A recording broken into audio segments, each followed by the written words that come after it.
Saudara, berikutnya Ketua Umum Partai Demokrat Agus Harimurti Yudhoyono berkelakar soal memilih koalisi. AHY mengatakan lebih sulit memilih koalisi dibanding menilai lomba tumpang.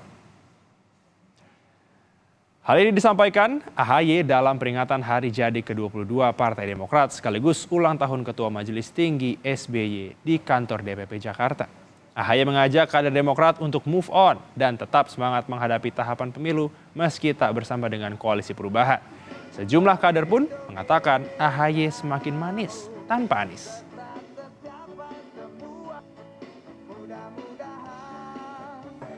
Saya pikir menilai tumpeng, menilai lukisan sulit, tapi saya rasa tidak sesulit memilih koalisi nantinya, begitu kan, kira-kira begitu ya. Kenapa?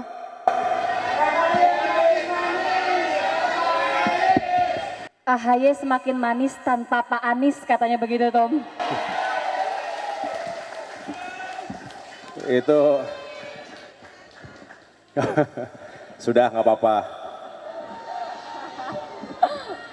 Sudah move on kan semuanya kan?